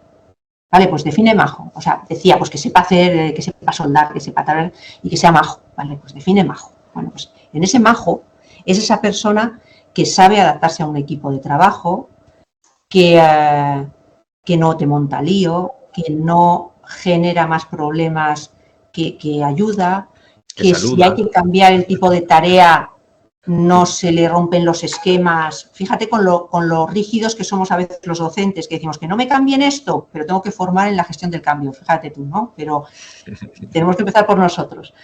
Pero todo eso, cuando llegan a FP, se supone que ya tienen que estar un poco formados. Evidentemente, luego cada uno es cada uno y no le vas a convertir en simpático a alguien que no lo es, ¿no? Pero si está trabajando con el público, tendrás que explicarle que eso tendrá que hacer un esfuerzo sobreañadido, porque si no, no le van a contratar. O sea, el mercado al final pone a todo el mundo en su lugar. Y si yo tengo a alguien en una tienda de teléfono que lo que hace es ahuyentarme a la clientela, pues lo que hago es echarle. Por muy bueno que sea, conociendo los tipos de teléfono, ¿no? Entonces, en formación profesional, cuando llegamos a formación profesional, las soft skills no son de IP1 y IP2, son de todos los módulos. Sí, no me refería solo a IP1 y IP2. He cogido el ejemplo porque, digamos, es más orientado, pero vale. Claro, estamos siempre con la importancia de las soft skills. Espera, ¿me estoy oyendo? No, yo muy bien. Vale, no, es que me estoy oyendo con eco, pero bueno. Y hablamos de la... Ya está, ya se ha resuelto. Estamos hablando de la importancia de las soft skills que comparto, pero al mismo tiempo veo la dificultad que tiene impartir eso, que nos corresponde a todos. A ver, yo puedo enseñarle una cosa que leí una vez y creo que es muy cierto. Es que, claro, te entran alumnos que no saludan, ni se despiden, no respetan los turnos de palabra y tú les enseñas eso y ves que de repente entran en clase y saludan, levantan la mano para preguntar, respetan los turnos de palabra, se marchan y se despiden. Conclusión, les he enseñado. Y se van a otra aula y no lo hacen. Es decir, una cosa que muchas veces nos sucede a los docentes y a los padres y a todos los que educamos es que nos convertimos en figura de autoridad y entonces con nosotros adquieren ese comportamiento, pero no lo han interiorizado. Y cuando se van de nosotros, cuando pierden esa figura de autoridad, vuelven a perder ese comportamiento. Y muchas veces nos pasa. Exacto. Fernando, analiza lo que acabas de decir, que tienes toda la razón del mundo. Eso ocurre por una razón que es más que habitual en la dinámica de un centro. Y es porque no trabajamos como equipo docente. Cada profesor tiene sus reglas, ¿no? Es que tenemos que conseguir que este chico salude, porque si no saluda cuando vaya, y para eso la estancia en la empresa es fundamental, porque si en la estancia en la empresa no saluda, le van a decir, oye, chaval, ¿sabes? O si llega tarde. Pero lo primero que hay que intentar conseguir es que todos, hasta los docentes de los módulos más hard, más de soldadura, entiendan que tienen que enseñarles soldadura, pero que será un fracaso si les enseñan soldadura, pero no les enseñan a ponerse a la prevención de riesgos con la soldadura, para ellos mismos y para otros. Y que también será un fracaso si les enseñan todo eso, pero no les enseñan a poder relacionarse, compartir el soldador con otro, porque cuando se lo quitan, le montan un Cristo. Porque, y cuando entendamos eso, pues ya no pasará, porque sabrán que tú les exiges que saluden, pero el otro también, y el otro también, y el otro también. Lo que estoy diciendo es el ideal, evidentemente, pero tenemos que intentar conseguir eso. Y en el caso por volver a IP1 y IP2, porque no me gustaría que diera la sensación de que IP1 y IP2 tiene que ver solamente con la soft. La soft es como la formación teórico-práctica, no. Aquí no hay una formación teórica, hay una formación práctica que era la FCT y ahora es la empresa. No, formación teórico-práctica es en todos los módulos, tanto en el centro como en la empresa. Bueno, pues las soft skills en todos los módulos. Y también, evidentemente, en la IP1 y IP2. Pero ahí es que hay que explicarles todo lo que tiene que ver con el conocimiento del mundo profesional, del mundo laboral. Es que el mercado laboral es complicadísimo ahora, es que no se parece en nada al mercado laboral de hace 15 años, no se parece en nada al mercado al que nos hemos enfrentado los docentes, que somos funcionarios al fin y al cabo. Y entonces, es que ahora mismo hay muchas maneras de entrar en el mercado laboral, que no es autónomo y asalariado. Es que ya no son esas fórmulas, es que hay que contarles todo eso. Les tenemos que enseñar cómo moverse en un mundo que es completamente distinto. Y es igual de importante, porque si yo soy una crack haciendo pasteles, pero no los sé vender, pues me los haré en mi casa, aunque los pasteles sean los mejores del mundo, ¿no? no me contratará Claro. nadie. ¿Por qué? Porque no consigo llegar al mercado. Claro. Por eso es tan importante saber, pero saber cómo moverme en un entorno que es dificilísimo. A la gente, los especialistas de follow ahora tienen un desafío enorme. Sí, sí, no pretendía decir que tengan menos mérito, simplemente quizá incluso lo contrario. Soy consciente de la tremenda dificultad de conseguir eso, ¿no? Y no quiero robarte mucho tiempo más, entonces, si quieres, te hago un par de preguntas más. ¿Cuál crees tú que va a ser la mayor dificultad que va a tener la implantación de la nueva ley y cuál crees que va a ser el futuro de la FP en España? Empiezo por el final. El futuro va a ser esplendoroso porque el presente ya lo está siendo, ¿eh? Ahora vuelvo a eso. ¿Dificultades? Pues mira, yo tiendo a decir que, venga, esto lo hacemos en un pispás, ¿no? O esto es fácil. La gente que trabaja conmigo lo sabe, ¿no? Nada es fácil, Fernando, nada es fácil. Cambiar algo solamente es fácil cuando no se hace nada. Cualquier cosa que cambies es complicada. Yo diría que hay dos dificultades. Puede haber alguna. Dos dificultades. Primero, o dos cosas que implican más dificultad, digamos, ¿no? Una es engrasar, que lleva su tiempo, la relación entre los centros y las empresas, para no hacer lo que hacíamos, pero sobre todo que la estancia en empresa de verdad sea una estancia en la empresa en la que cada hora se aproveche, igual que intentamos aprovechar una hora cuando yo estoy dando clase, ¿no?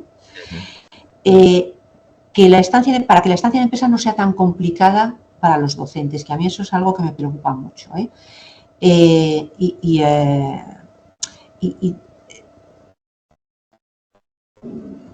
Que se engrase el procedimiento de tal manera que encontrar que la figura del prospector, la figura del coordinador de estancia en empresa, más allá del tutor de empresa, que al final vaya todo engrasándose, los organismos intermedios, de los que no hemos hablado, pero que pueden ayudar mucho, que son las cámaras de comercio. Las cámaras de comercio trabajan excepcionalmente bien. Yo he tenido la oportunidad de trabajar con alguna y es una maravilla. Trabajan excepcionalmente bien. Y la Cámara de Comercio de España, que ha sido una gran colaboradora en todo este proceso, tiene mucho que aportar porque tiene mucha capilaridad. Todas las empresas están en la Cámara de Comercio, entonces exactamente igual que el resto de interlocutores, que otros interlocutores sociales, como COE, CEPIME, de verdad es que la colaboración ha sido enorme, han hecho un enorme trabajo. Entonces, ahí, ¿qué necesitamos? Pues bueno, pues engrasar, ¿no? Y ahí tenemos que estar las administraciones ayudando, ¿no? Para poder encontrar esas empresas también para primero, en fin. Y luego, fíjate, otra cosa que generará dificultades que pasarán con el tiempo es abrir los centros para que los centros educativos, de formación profesional me refiero, para que ya no solamente se imparta, se está haciendo en muchos ya, pero hay que intentar generalizar esta situación, para que ya no solamente se impartan los ciclos formativos, los cursos de especialización, los grados de IE, sí, sino ampliarlo a todo. Exacto, los grados de IE, sino que también se impartan los C, los B y los A.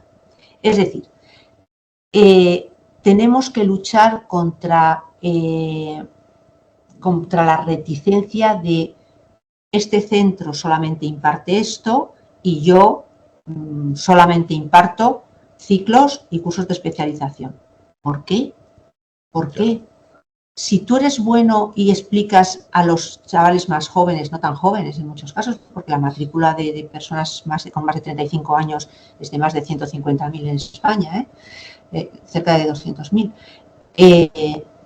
¿Por qué si estás enseñando cómo se arregla un motor, no puedes enseñarlo por la tarde en formaciones más cortas? ¿Por qué? O por la tarde o durante tu horario de mañana. Y eso se irá haciendo.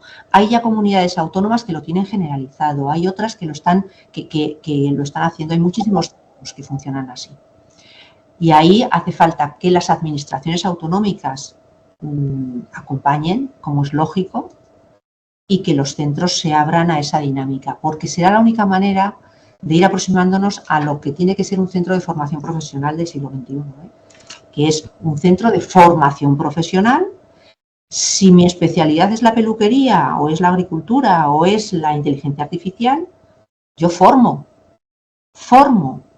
No formo en función de a quiénes, formo en lo que necesitan a lo largo de toda su trayectoria profesional, al principio de ella, pero luego también como formación permanente.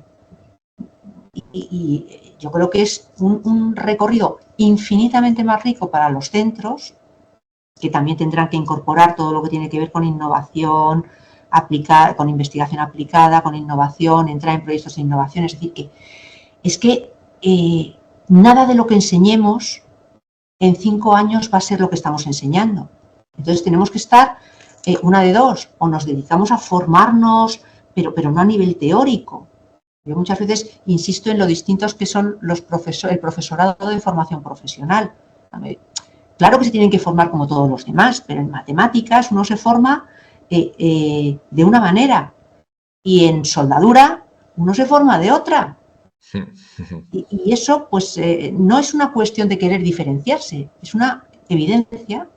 Es que yo tengo que aprender cómo se maneja un soldador, o yo ya no puedo tener el uso de máquinas de escribir y de fax en un programa, porque a mí qué me importa saberlo, si yo ya hace que no veo un fax, mira, el otro día lo vi en la Guardia Civil, hace que no veo un fax no sé cuánto tiempo. Entonces hay que ir cambiando y hay que ir evolucionando, y para eso hay que estar en proyectos de innovación que hacen mucho más interesante nuestro trabajo, porque toda la vida repetir lo mismo, hombre, un poco cómodo es, ¿no? Pero es que estamos no nos lleva a ningún sitio. A los profesionales del futuro. O sea, el movilismo es justo lo contrario a lo que hace falta. Y me gustaría, antes de acabar, hacerte alguna pregunta más personal, si te parece bien. ¿Qué ha sido lo mejor y lo peor de haber sido secretaria general de FP? Lo mejor y lo peor. Mira, lo mejor ha sido todo, Fernando, la verdad. Han sido 7 años, casi 7 años, de una experiencia tan positiva que he tenido el enorme privilegio de poder hacer una transformación de este calado en primera persona, ¿no? Y esas oportunidades no siempre se tienen. Entonces es verdad que me parece que es un reto tan gratificante el poder hacer eso pensando en que de verdad lo que hagas va a determinar las oportunidades que puedan tener las personas, ¿no? Los jóvenes y los trabajadores, ¿no? Que todo compensa. Entonces, lo mejor ha sido eso. Lo peor es que para estar en un puesto y asumirlo de la manera en la que yo creo que suelo asumir todos los puestos que ocupo, al final tienes que tener el entusiasmo de querer cambiar las cosas, ¿no? Y eso al final es un trabajo infinito y tan absorbente que es lo peor, pues que yo te diría que casi no he tenido vida en 7 años, ¿no? He tenido, bueno, mi familia un poco abandonada. Mi hija, por contarte así, como me hacías la pregunta en plan personal, mi hija, que ahora ya tiene 13, pero cuando empecé, pues era bien pequeñita, me dijo en una ocasión, entró en el despacho en casa un fin de semana y como me vio trabajando me dijo, ¿sabes qué, mamá? Que tu trabajo es una mierda. Bueno, pues eso te lo dirá la tuya, ¿eh? Que te he dicho que tiene un nene, 4. es un nene. O el niño, ¿no? Bueno, pues es verdad que llega un momento en que yo ahora, por ejemplo, tomé la decisión, ¿no? de salir y tuve suerte porque la ministra me lo permitió, ¿no? Ya unos meses antes había intentado. ¿Por qué? Pues porque creo que en los sitios hay que saber estar y hay que saber marchar y dejar a otra gente que continúe, ¿no? Pero sobre todo por eso, ¿no? Por lo más negativo, me decías, pues porque necesitaba volver a tener un poco de tiempo, volver a, no sé, a tener un poco más de vida, ¿no? Que es verdad que inevitablemente, pues mi criatura es la formación profesional, la sigo y digo, ay Dios mío, ¿por qué no han salido todavía los reales decretos de los grados, no? Bueno, pero sé que están en muy buenas manos, que es mi equipo y que son estupendos todos. Y yo creo que es un ejercicio que viene muy bien. A quien ha ocupado un alto cargo, un puesto de mucha responsabilidad, yo creo que es muy bueno saber parar y lo cual no quiere decir que luego lo eche de menos y vuelva dentro de poco, pero ya veremos. Pero bueno, ahora estoy también en otro puesto de mucha responsabilidad, pero bueno, pues con otros retos. ¿Dónde estás ahora y qué tal? ¿Cómo es ese trabajo? Bueno, ahora me vine como consejera de educación a la Embajada de España en París. Entonces estoy en París, estamos hablando desde París. O sea, que es un destino espectacular, evidentemente, y estoy encantada. El encargo, además, ha sido que mueva la formación profesional, todo lo que tiene que ver con la internacionalización, también aquí, con lo cual sigo Continuar hablando con la de misma formación línea. profesional. Hay muchas empresas con las que tenía mucha relación en España y que al ser multinacionales también están en Francia y que ya me han contactado, bueno, ya sabían dónde venía, para decirme, oye, ¿cuándo empezamos? ¿Hacemos algún proyecto? ¿Cómo hacemos para hacer desde ahí proyectos? Entonces, bueno, pues ya estamos trabajando para plantear cosas, acercamiento a la Cámara de Comercio de Francia, por ejemplo, que no existía hasta ahora, o sea que bueno. Y nada, pues aquí en la embajada ocupándome de todo lo que tiene que ver con la educación, la formación profesional y la universidad, ¿no? De España en Francia, que tenemos es el país del mundo donde más docentes tenemos en el exterior, ¿no? Entonces tenemos muchísimos docentes que están en nuestros centros, hay un colegio español, hay un liceo español, tenemos secciones españolas, tenemos una veintena de secciones españolas con docentes españoles, tenemos aulas de lengua y cultura española, muchísimas por el país, tenemos muchísimos auxiliares de conversación que también dependen de nosotros, más luego todas las iniciativas con todos los ministerios del gobierno francés. O sea que aquí estoy como consejera de educación. Muy bien. Lo que queráis ya sabéis. Bienvenidos. Muchas gracias. ¿Y te gustaría comentar alguna otra cosa antes de terminar la entrevista? Pues yo creo que no, yo creo que nada. Insistir en una cosa, Fernando, dirás que soy un poco pesada, y es que todo pasa por los docentes. Yo creo que a menudo no nos damos cuenta de lo importante que es lo que hacemos.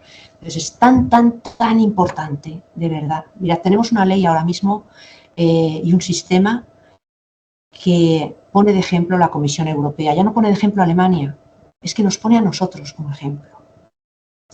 Es que la UNESCO me ha invitado a ir a dar una charla como modelo ejemplar de formación profesional. La OCDE nos pone como ejemplo de formación profesional. Están analizando cómo es posible que hayamos conseguido crecer en la matrícula en casi un 35%, un 33% en estos últimos años.